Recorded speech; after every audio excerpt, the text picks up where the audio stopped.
Olá, eu sou a Beatriz Valqueira Ribeiro, eu sou graduanda de licenciatura em teatro pela Universidade Federal de São João del Rei e hoje eu estou aqui para falar do meu trabalho, a formação militante no Movimento dos Trabalhadores Rurais Sem Terra, o MST, pela perspectiva da agitação e propaganda. E esse trabalho ele se deu durante e como forma de finalização da iniciação científica os pressupostos da cena dialética, agitprop, teatro político e formação política de base nos movimentos sociais. Coordenado e orientado pela professora doutora Carina Maria Guimarães Moreira. O trabalho A Formação Militante do Movimento dos Trabalhadores Rurais Sem Terra pela perspectiva da agitação e propaganda foi desenvolvido dentro do Coletivo Fuzuê, núcleo de estudos em teatro político do Grupo de Pesquisa em História, Política e Cena, coordenado pela professora doutora Carina Maria Guimarães Moreira, do qual faço parte desde 2016 como integrante e pesquisadora.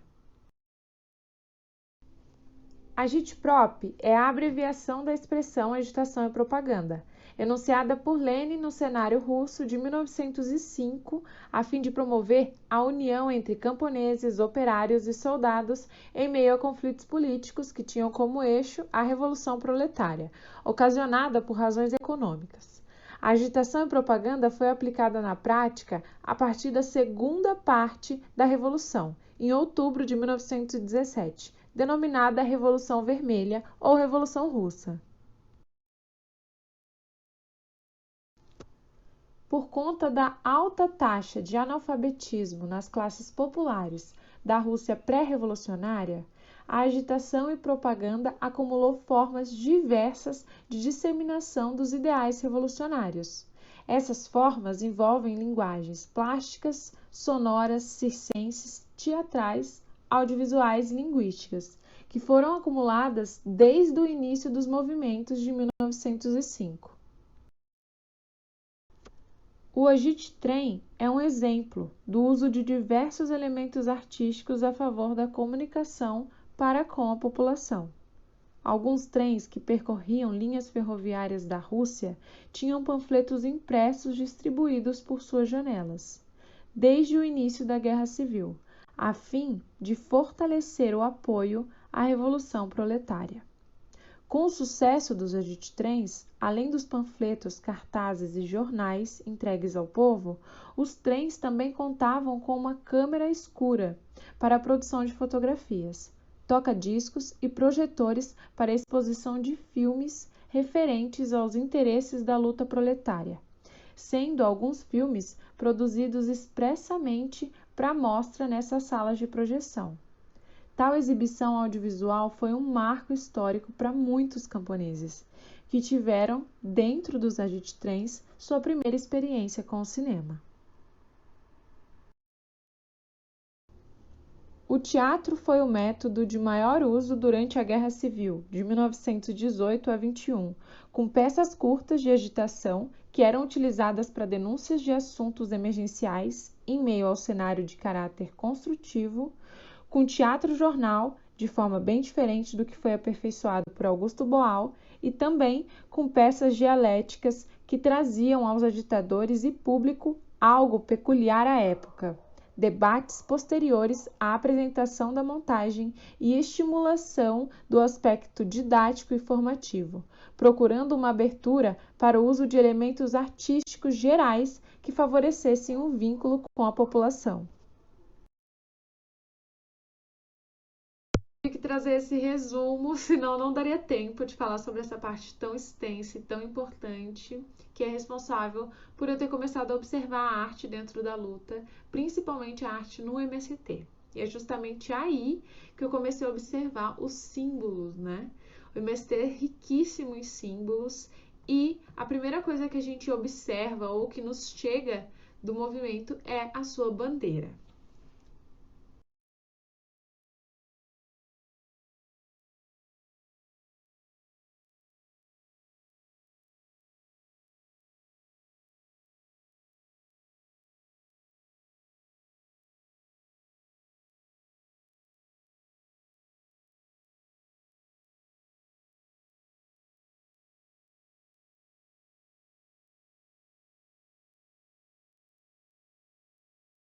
E essa bandeira super conhecida, cheia de identidade visual, cheia de simbolismo, cheia de história, foi o início da minha trajetória dentro da arte no MST. E eu vou demonstrar um pouquinho do que eu aprendi com ela, começando por esse vermelho, que é predominante, que simboliza, segundo os próprios militantes, o sangue pela luta, dar o sangue pela luta, a força, né?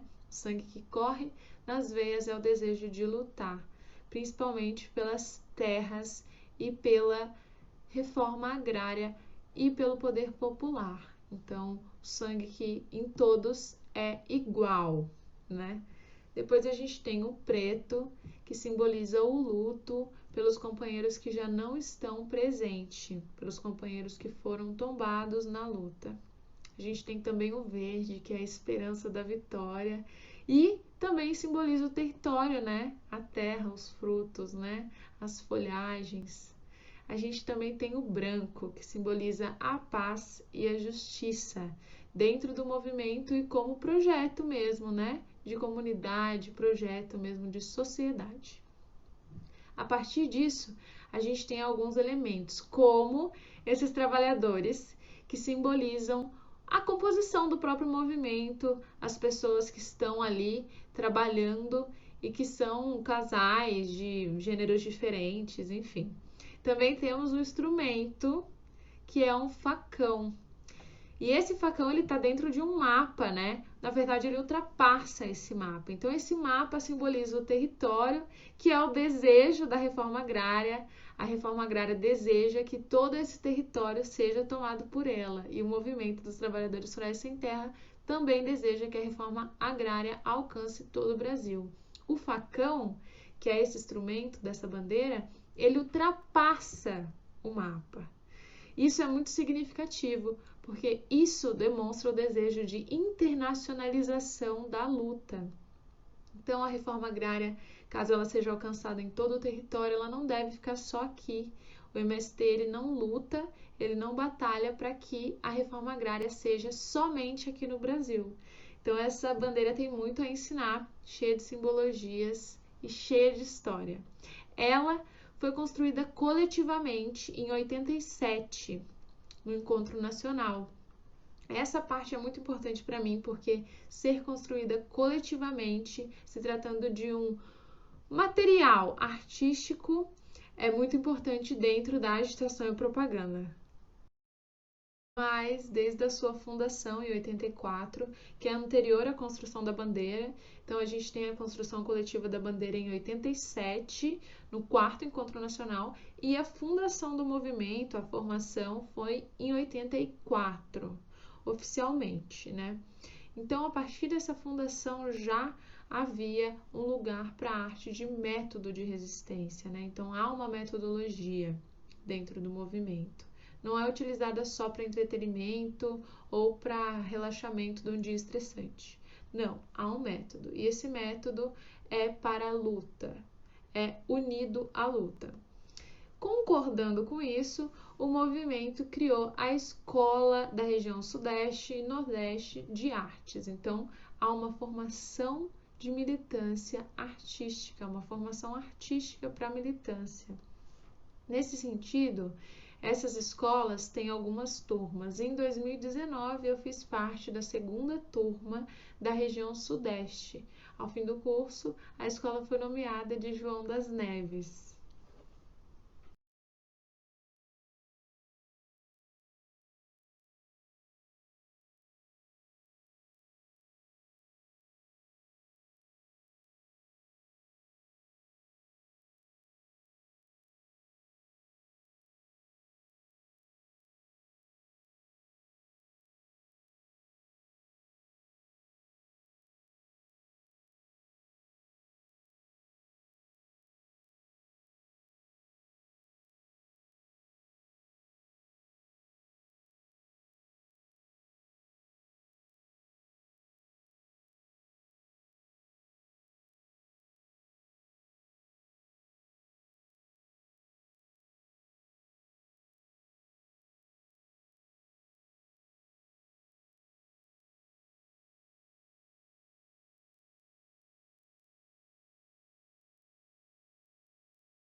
Escola João das Neves foram 13 dias de formação com 60 militantes de estados diferentes.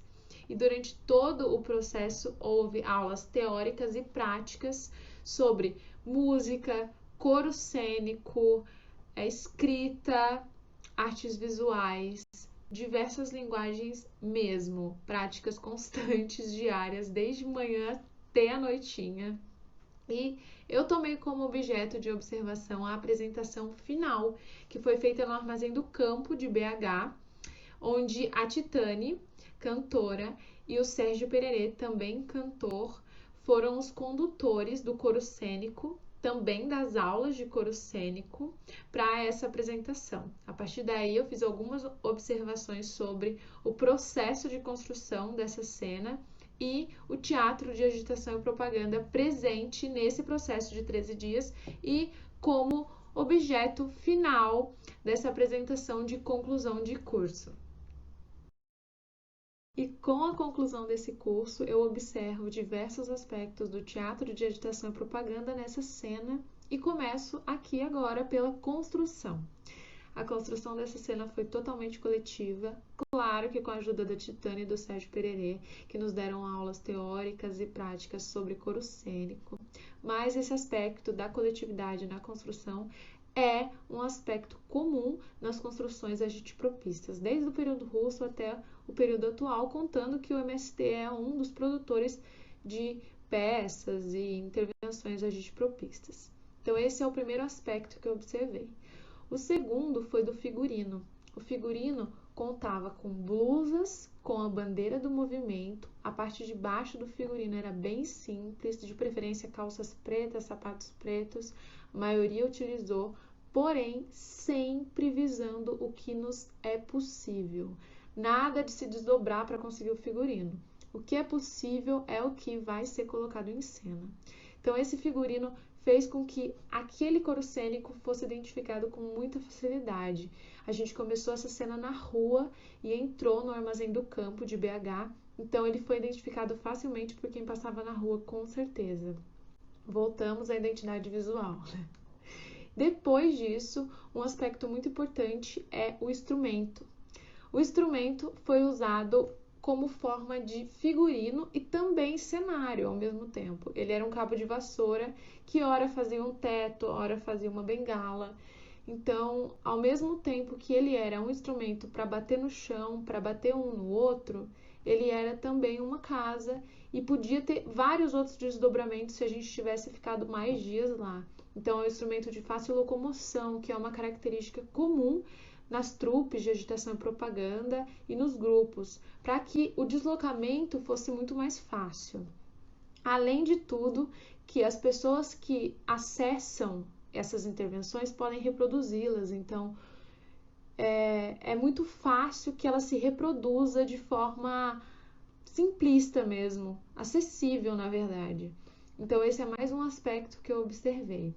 Outro foi a coletivização da dramaturgia. Então, na construção tem um aspecto muito específico que é a dramaturgia. A dramaturgia da agitação e propaganda, ela tem alguns outros aspectos, algumas outras formas dentro de si que cooperam para que fique bem visível a agitação e propaganda. Então, nessa dramaturgia, geralmente há rimas, há repetições, há ritmo, claro que sempre unido à música, unido à musicalidade, mas é algo que está sempre constando na dramaturgia. E essa dramaturgia foi feita de forma muito orgânica, de forma natural. Eles, na verdade, já vivenciam esse ritmo, essa repetição, essas rimas. Então, foi muito fácil e deu para ver que não foi matematicamente pensado para ser colocado ali. Foi feito daquela forma porque é o que comunica, é o que chega. E o objetivo era esse. Então, nessa apresentação tinham duas músicas do Sérgio Pererê que a gente procurou e escolheu. A gente decidiu homenageá-lo sem que ele soubesse. No fim foi uma grande surpresa. E a Titane fez a musicalização dos nossos passos. Então, os passos do coro eram todos ritmados iguais para que a gente caminhasse junto e assim fizesse barulhos rítmicos com os pés, quase que um coco. Então, essa união gigantesca desse coro com o objetivo de comunicar a luta de uma forma não tão longa, né? E de uma forma não dramática, de uma forma realmente rápida e além de ritmada e como todas as outras formas que eu disse, esteticamente bela e bonita e que te chame a atenção, também é uma característica da agitação e propaganda. Além de tudo isso, eu vi que existia uma certa preocupação na atenção do público, em reter a atenção. Então, essa cena foi dividida em diversos quadros e esses quadros modificavam de contexto e tempo o tempo todo. Então, as pessoas que estavam assistindo ficavam bem presas. Isso também é um aspecto da agitação e propaganda. Por fim, parando por aqui, e para além dessa apresentação, durante todo o percurso do curso, há construções coletivas e coros cênicos desde a hora de comer, a hora de dormir e principalmente a hora dos informes. Os objetos utilizados em todo tipo de construção artística foram objetos comuns. As formas de escrita e dramatúrgicas de construção, por exemplo, de palavras de ordem, são formas muito agitipropistas, com ritmo, repetição, rima e concisão. Os textos também são feitos nesse molde, para que a atenção do público seja retida.